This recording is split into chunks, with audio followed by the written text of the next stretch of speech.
Pacaran dapat diartikan bermacam-macam, tetapi intinya adalah jalinan cinta antara seorang remaja dengan lawan jenisnya. Praktek pacaran juga bermacam-macam. Ada yang sekedar berkirim surat, telepon, main SMS, SMS-an, yang ngapain yang udah HMKNB lain, yang nanti maksi samsi, yang nanti JJS sama siapa ya, iyo. Menjemput, mengantar atau menemani pergi ke suatu tempat, apel, sampai ada yang layaknya pasangan suami istri, naudzubillah tsumma naudzubillah. Di kalangan remaja sekarang ini, pacaran menjadi identitas yang sangat dibanggakan. Biasanya seorang remaja akan bangga dan percaya diri jika sudah memiliki pacar. Sebaliknya, remaja yang belum memiliki pacar dianggap kurang gaul. Karena itu, mencari pacar di kalangan remaja tidak saja menjadi kebutuhan biologis, tetapi juga menjadi kebutuhan sosiologis. Maka tidak heran kalau sekarang mayoritas remaja sudah memiliki teman spesial yang disebut pacar. Lalu bagaimana pacaran dalam pandangan Islam? Istilah pacaran sebenarnya tidak dikenal dalam Islam. Untuk istilah hubungan percintaan antara laki-laki dan perempuan pranikah, Islam mengenalkan istilah khitbah atau meminang atau melamar.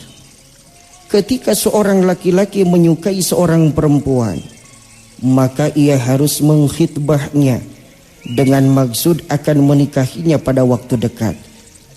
Selama masa khitbah, keduanya harus menjaga agar jangan sampai melanggar aturan-aturan yang telah ditetapkan oleh Islam, seperti berduaan, memperbincangkan aurat, menyentuh, apalagi mencium, memandangi dengan nafsu, dan melakukan hubungan selayaknya suami istri. Ada perbedaan yang mencolok antara pacaran dengan khitbah. Pacaran tidak berkaitan dengan perencanaan pernikahan, sedangkan khitbah merupakan tahapan untuk menuju pernikahan. Persamaannya, keduanya merupakan hubungan percintaan antara dua insan berlainan jenis yang tidak dalam ikatan perkawinan. Dari sisi persamaannya, sebenarnya hampir tidak ada perbedaan antara pacaran dan khitbah. Keduanya akan terkait dengan bagaimana orang mempraktekannya. Jika selama masa khitbah, pergaulan antara laki-laki dan perempuan melanggar batas-batas yang telah ditentukan Islam, maka itu pun haram. Demikian juga pacaran. Jika orang dalam berpacarannya melakukan hal-hal yang dilarang oleh Islam, maka hal itu haram. Jadi sebenarnya yang menjadi pijakan adalah bagaimana pacarannya atau bagaimana dalam masa khitbahnya, bukan pada istilah pacaran atau khitbahnya. Jika seseorang menyatakan cinta pada lawan jenisnya yang tidak dimaksudkan untuk menikahinya saat itu atau dalam waktu dekat, apakah hukumnya haram? Tentu tidak, karena rasa cinta adalah fitrah yang diberikan Allah. Sebagaimana dalam firman Allah, wa min ayatihi an khalaqalakum min anfusikum azwaja litaskunu ilaiha wa ja'ala bainakum mawaddata wa rahmah inna fi dzalika laayatil liqaumi yatafakkarun.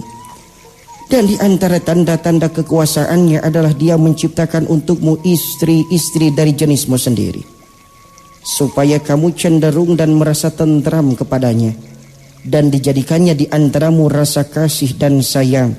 Sesungguhnya pada yang demikian itu benar-benar terdapat tanda-tanda bagi kaum yang berfikir. Al-Quran Surah Ar-Rum ayat 21. Allah telah menjadikan rasa cinta dalam diri manusia, baik pada laki-laki maupun perempuan. Dengan adanya rasa cinta, manusia bisa hidup berpasang-pasangan. Kalau kata Kang Tisna dari Majalengka mah, puji ngejanten pangias ati orang sanggakeun kanu maha suci Allah Rabbi Rabbul Izzati, anu parantos nyiptakeun makhluk lalaki anu diperyogikeun ku kaum istri. Sabab lamun di alam dunia teu aya lalaki, bejana istri-istri bakal ngarasa sepi. terutami dina waktu sewengi sareng upami teu aya lalaki saha nu purah nyocokan ceuli. Kitu oge urang syukuran ka Allah anu parantos nyiptakeun makhluk layana nyaeta kaum istri anu diperyogikeun ku kaum lalaki. Sabab lamun di alam dunia teu aya istri, bejana lalaki bakal hararese mandi. Pang nama ripuh pisan lamun rek ngaganti oli. Kitu soteh ceuk tisna sanubari. Ieu lain bahasa santri tapi para kiai oge surti. Wargi dahlia, seandainya tidak ada cinta, pasti tidak ada orang yang mau membangun rumah tangga.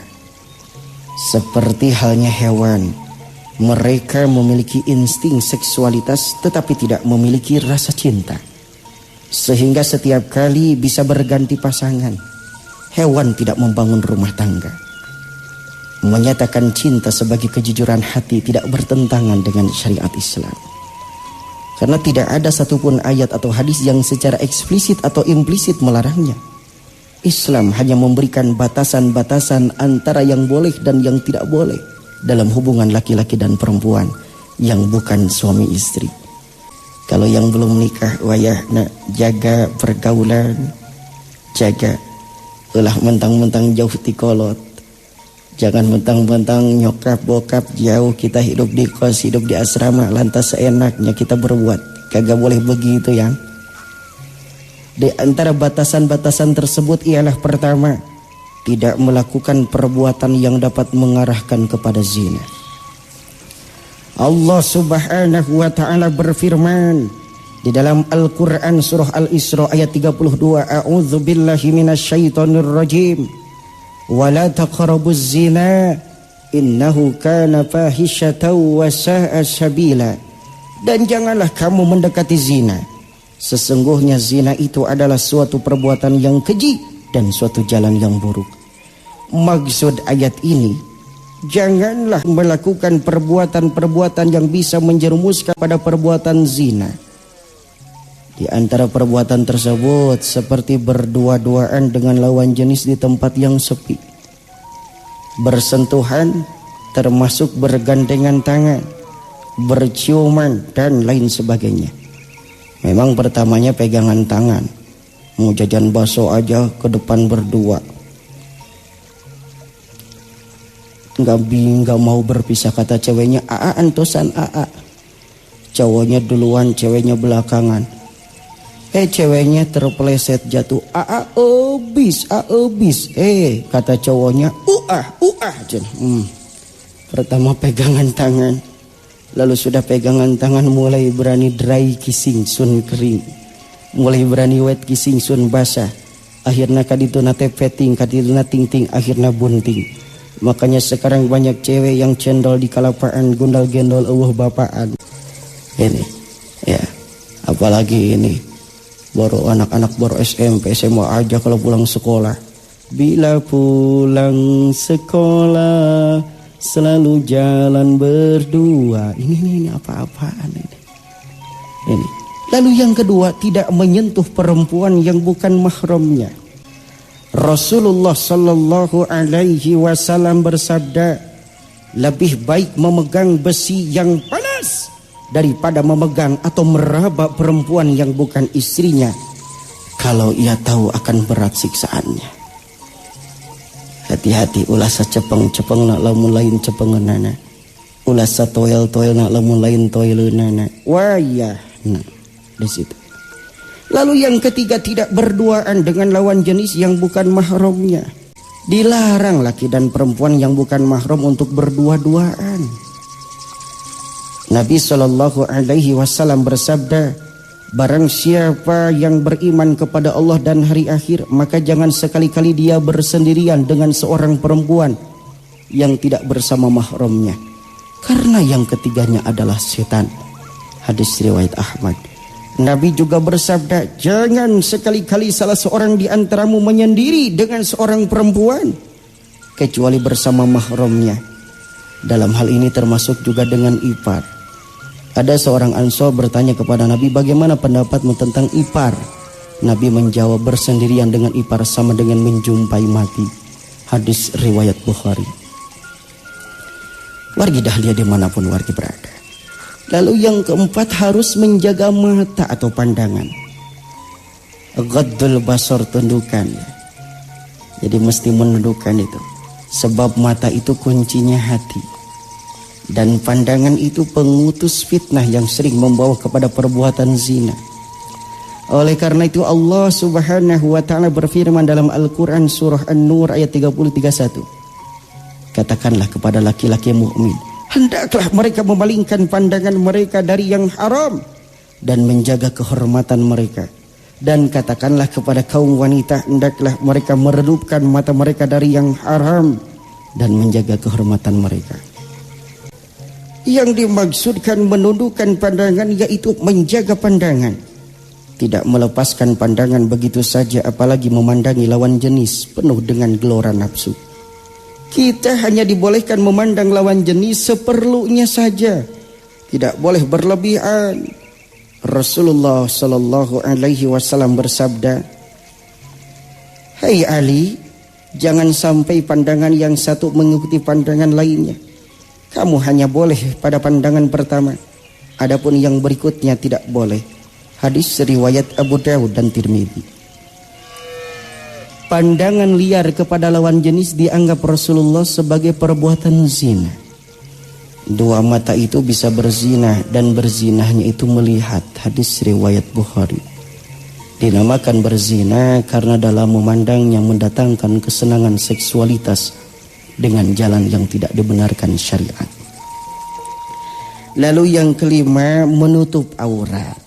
Diwajibkan kepada kaum wanita untuk menjaga aurat dan dilarang memakai pakaian yang mempertontonkan bentuk tubuhnya, kecuali untuk suaminya. Dalam hadis dikatakan bahwa wanita yang keluar rumah dengan berpakaian yang mempertontonkan lekuk tubuh, memakai minyak wangi yang baunya semerbak, memakai make up dan sebagainya, setiap langkahnya dikutuk para malaikat, dan setiap laki-laki yang memandangnya sama dengan berzina dengannya. Di hari kiamat nanti perempuan seperti itu tidak akan mencium baunya surga, apalagi masuk surga. Na'udzubillah, tsumma na'udzubillah. Selagi batasan di atas tidak dilanggar, maka pacaran hukumnya boleh. Tetapi persoalannya, mungkinkah pacaran tanpa berpandang-pandangan? Mungkinkah berpacaran tanpa berpegangan, bercandaria, berciuman dan lain sebagainya? Kalau mungkin silakan berpacaran. Tetapi kalau tidak mungkin, maka jangan sekali-kali berpacaran, karena azab yang pedih siap menanti wargi. Salah satu pembicaraan yang tak kalah pentingnya di kalangan remaja adalah persoalan romantis. Kata-kata romantis sungguh pun milik semua kalangan, tetapi kesannya hanya milik para remaja. Karena hampir pada setiap pembicaraan mereka tentang percintaan, persoalan romantis tidak pernah lepas. Bagi mereka, percintaan yang sukses adalah percintaan yang diiringi romantisme. Semua remaja berharap percintaan mereka diiringi romantisme. Wargi, romantis pada umumnya dipahami sebagai suasana yang penuh kemesraan. Dalam hubungan antara dua insan berlainan jenis, maka romantis berarti hubungan yang mesra. Di mata remaja, kemesraan berarti keterpaduan emosional dengan hati sang kekasih yang diwujudkan dengan berbagai ekspresi. Biasa romantisme diwujudkan dalam kerinduan yang amat sangat, sanjungan-sanjungan, sikap sangat memperhatikan atau care, belayan mesra, ciuman, dan bahkan ada yang sampai melakukan hubungan laksana suami istri. Na'udzubillah, tsumma na'udzubillah. Remaja wargi dahlia biasanya bangga jika pacarannya bisa mencapai romantisme. Bahkan mereka biasanya mengecam temannya yang tidak bisa romantis dalam berpacaran dengan mengatakan, "Payah lo, pacarannya kagak romantis, lihat gue dong." Atau kadang-kadang, "Lo pacaran apa diskusi? Serius banget lo ya." Dan berbagai ucapan lainnya.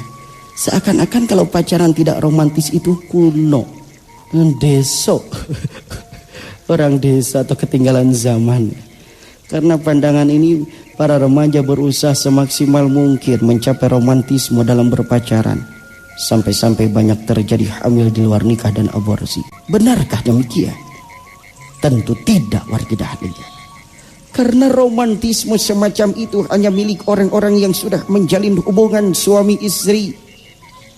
Bagi remaja yang belum nikah, romantisme haruslah dipahami sebagai suasana yang saling memberikan kontribusi positif antara kedua belah pihak. Jika seorang remaja terlanjur sudah memiliki seseorang yang disebutnya sebagai kekasih atau pacar, maka jadikanlah ia sebagai teman yang senantiasa memberikan motivasi dalam mengejar prestasi dan kemajuan. Hindari banyak pertemuan dengan sang kekasih, apalagi berdua-duaan. Kekasih atau pacar bagi remaja sebenarnya tidak perlu, karena justru lebih banyak mendatangkan madarat, kerugian.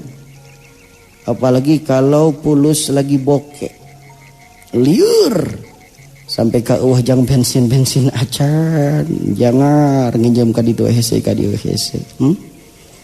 kacian deh lo. Banyak remaja stres karena cinta ditolak atau diputus, bahkan sampai ada yang depresi dan bunuh diri. Kalau ditolak nyari pelet kemana-mana.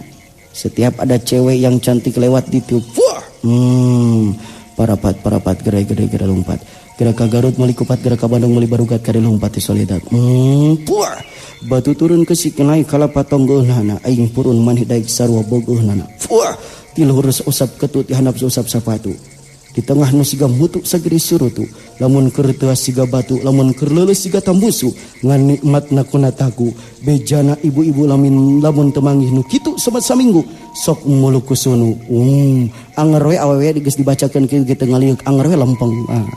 Nah, karena kekasih pula banyak remaja yang melalaikan tugas belajar.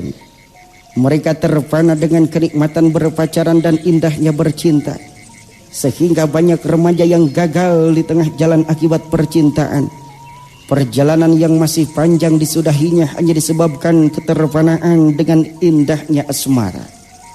Mereka menderita kerugian dunia, padahal sebenarnya mereka mempunyai peluang yang besar untuk memperoleh keberuntungan dunia. Mereka juga mengalami kerugian akhirat karena telah terjerumus dalam kemaksiatan. Pujaannya terhadap sang kekasih telah membuatnya lupa terhadap kekasih yang sesungguhnya, kekasih yang telah memberikan kepadanya segala-galanya. Dialah Allah Subhanahu wa ta'ala. Kalau kita lebih memilih kekasih dunia dan melupakan kekasih yang sesungguhnya, berarti kita telah membeli dunia dengan akhirat. Padahal dunia harganya sangat murah, sedangkan akhirat sangat mahal. Kita telah menjual akhirat kita dengan harga yang sangat murah. Tentu kita tidak akan beruntung. Allah Subhanahu wa ta'ala berfirman, "Ulaika alladziina istarawul hayatad dunya bil akhirah, fala yukhaffafu anhumul 'adzabu wa la hum yunsarun." Itulah orang-orang yang membeli kehidupan dunia dengan kehidupan akhirat, maka tidak akan diringankan siksa mereka dan mereka tidak akan ditolong. Dalam Al-Quran surat Al-Baqarah ayat 86 Allah berfirman, jika seorang remaja tidak ingin mengalami kerugian, maka seharusnya tinggalkan saja kekasih dunianya dan lemparkan jauh-jauh namanya. Lemparkan jauh-jauh yang namanya pacaran. Lalu berkonsentrasilah menata masa depan dengan belajar giat dan mengembangkan potensi diri. Sebab masa depan lebih baik dari masa kini. Jika masa kini kita bahagia, tapi di masa yang akan datang kita bersedih, berarti kita adalah orang-orang yang merugi. Ya apa-apa sekarang belajar dulu. Jadi jangan sampailah nanti di akhirat kita celaka. Sebab kata Allah, walal akhiratu khairul laka minal ula. Dan sesungguhnya kehidupan akhirat itu lebih baik bagimu daripada kehidupan di dunia ini. Jadi sebagai remaja Islam, kita harus lebih mementingkan masa depan. Karena masa depan lebih baik dari sekarang, baik masa depan di dunia maupun masa depan di akhirat. Agar kita bisa selamat dari jebakan pacar atau kekasih dunia, maka kita harus mencari kekasih yang lain. Kekasih yang lebih memberikan kebahagiaan hakiki, yaitu kekasih yang telah menciptakan kita. Kekasih yang telah menghidupkan kita, memelihara kita dan melimpahkan rezekinya kepada kita. Dia adalah Allah Subhanahu wa ta'ala, Tuhan semesta alam. Seorang remaja tidak semestinya terlalu terpana dengan keindahan dunia. Justru pada usia ini seharusnya remaja mendekatkan diri kepada Sang Khalik, Tuhan yang telah menciptakan dan mengatur masa depannya. Karena jika remaja pada usianya sudah mendekatkan diri kepada Allah, segenap permintaannya akan dikabulkan dan ia akan memiliki masa depan yang gemilang. Ketika seorang remaja sudah mendekatkan diri kepada Allah, maka keinginan untuk mencari kekasih dunia dapat ditahan, sehingga ia dapat berkonsentrasi terhadap pelajaran sekolah serta kegiatan-kegiatan positif lainnya. Saat teman-temannya berbicara mengenai romantisme berpacaran dengan kekasih dunia, ia pun tidak kalah dapat bercerita tentang romantismenya bercinta dengan kekasih hakiki Allah Subhanahu wa ta'ala. Apakah mungkin kita bercinta dengan kekasih yang tidak kasat mata, yang tidak bersama kita dan yang tidak bisa kita kunjungi? Sangat mungkin. Karena justru bercinta dengan kekasih hakiki, kita akan senantiasa melihatnya dengan menyaksikan segenap ciptaannya yang agung. Kita juga akan senantiasa bersamanya. Bahkan setiap saat kita bisa datang kepadanya tanpa melalui perantara izin siapapun. Allah Subhanahu wa ta'ala berfirman, Inna fi khalqis samawati wal ardi wa ikhtilafil laili wan nahari la ayatil liulil albab. Sesungguhnya dalam penciptaan langit dan bumi dan silih bergantinya malam dan siang terdapat tanda-tanda bagi orang-orang yang berakal. Quran Surah Ali Imran ayat 190. Jadi sebetulnya romantisme yang sebenarnya bukan romantisme semu yang hanya akan mendatangkan kerugian masa depan dan kesengsaraan akhirat. Jika remaja ingin sukses menggapai masa depannya, maka remaja harus mengejar romantisme ala Rabi'atul Adawiyah. Ia tidak memuja kekasih dunia, tetapi ia mampu mendapatkan romantisme yang sesungguhnya, sehingga beliau dikenal sebagai konsep mahabbahnya. Lalu selanjutnya apalagi kalau sepasang remaja itu sudah melakukan perzinahan, ini yang paling ngeri. Salah satu perkembangan baru pada usia remaja yang perlu diperhatikan adalah mulai timbulnya rasa senang atau ketertarikan pada lawan jenis. Ini. Jadi kalau sudah demikian akhirnya apa ini? Masalahnya ya itulah, kalau sudah melakukan zina ini yang paling ngeri. Ya, kalau sudah melakukan zina ini paling ngeri. Jadi larangan zina dalam surat Al-Isra ayat 32 yang tadi saya bacakan, wala taqrabuz zina innahu kana fahisyata wa sa'a sabila. Dan janganlah kamu mendekati zina. Sesungguhnya zina itu adalah suatu perbuatan yang keji dan suatu jalan yang buruk. Janganlah kalian mendekati zina. Larangan ini mengandung arti zina merupakan perbuatan yang sangat keji dan akan mendatangkan madarat. Karena itu harus dijauhi sejauh-jauhnya. Tidak saja zinanya, tetapi juga semua perbuatan yang mengarah kepada zina sangat masuk akal. Apabila larangan zina dengan redaksi seperti itu, karena zina merupakan perbuatan yang sangat sulit dijauhi. Apabila seseorang memiliki kesempatan untuk melakukannya, mungkin orang bisa kuat untuk menahan dirinya agar tidak mencuri, tidak menzalimi orang lain, tidak berkata dusta dan lain sebagainya. Tetapi untuk tidak berzina manakala ia memiliki kesempatan adalah perjuangan yang sangat keras. Karena itu banyak orang-orang besar yang jatuh harga dirinya disebabkan melakukan zina. Padahal mereka dikenal masyarakat sebagai orang yang sudah bagus keimanannya, bahkan rukun Islam yang 5 sudah dijalani semua. Demikian juga banyak kalangan remaja yang semestinya masih menekuni bangku sekolah, gagal di tengah jalan akibat berzina. Hal ini terjadi karena zina sangat terkait dengan kebutuhan manusia yang paling mendasar, yang sudah berkolaborasi sangat kuat dengan nafsu manusia. Padahal nafsu senantiasa mengajak manusia kepada kejelekan. Allah Subhanahu wa ta'ala berfirman, wa ma ubarri'u nafsi innan nafsa la'ammaratun bisu'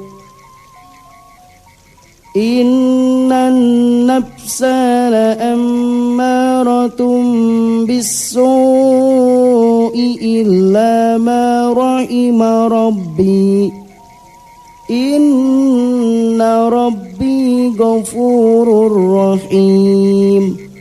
Dan aku tidak membebaskan diriku dari kesalahan, karena sesungguhnya nafsu itu selalu menyuruh kepada kejahatan, kecuali nafsu yang diberi rahmat oleh Tuhanku. Sesungguhnya Tuhanku maha pengampun lagi maha penyayang. Quran surat Yusuf ayat 53. Karena itu Allah melarang zina tidak langsung pada perbuatannya, tetapi justru melarang semua perbuatan yang dapat menyebabkan zina. Secara logika dapat dikatakan, jika perbuatan yang dapat mengarahkan kepada zina saja dilarang, apalagi perbuatan zinahnya, maka sangat tidak berdasar orang-orang yang mengatakan yang dilarang bukan zinahnya tetapi perbuatan yang mendahului zina. Ungkapan ini diungkapkan oleh orang-orang yang mencari celah untuk melakukan perzinahan. Islam tidak hanya melarang perzinahan, tetapi juga memberikan sanksi keras terhadap para pezina. Makanya ada beberapa sebab yang menjadikan remaja sangat mudah terjebak dalam perzinahan. Di antaranya tidak memiliki pemikiran yang panjang. Ya, jadi nggak mikir panjang, nggak mikirin nanti gimana, akhirnya tergoda. Lalu tidak merasa diawasi. Ketika sedang berduaan dengan sang kekasih, seakan-akan dunia teh milik berdua, padahal Allah teh melihat kita. Kita tidak hanya berduaan, Allah melihat kita. Lalu yang ketiga, pergaulan bebas harus dihindari ini. Kalau sudah bergaul bebas, waduh, ngeri ini, ngeri. Nah, khususnya bagi remaja, gadis, hati-hati. Mari kita jaga diri kita, jaga kehormatan kita. Juga orang tua mesti bisa menjaga anak-anaknya, putra-putrinya. Jangan sampai melakukan hal yang tadi disebutkan itu. Sehingga yang rugi itu semuanya kalau sudah terjerumus dalam perbuatan itu. Mudah-mudahan Allah senantiasa memberikan taufik dan hidayah kepada kita, sehingga kita selalu terjaga, ya. Kita bisa menjaga pandangan kita, menjaga tangan kita, lisan kita, menjaga diri kita semua dari perbuatan-perbuatan yang dilarang oleh Allah. Dan demikian saja obsesi sore yang dapat saya sampaikan. Terima kasih atas segala perhatian dan mohon maaf atas segala kehilapan dan kekurangan. Saya Asep Toto Ghazali dan rekan setia saya Mas Tomo, Mas Agus juga Bang Tisna undur pamit. Subhanakallahumma wa bihamdika asyhadu an la ilaha illa anta astaghfiruka wa atubu ilaik. Wabillahi taufiq wal hidayah. Wassalamualaikum warahmatullahi wabarakatuh.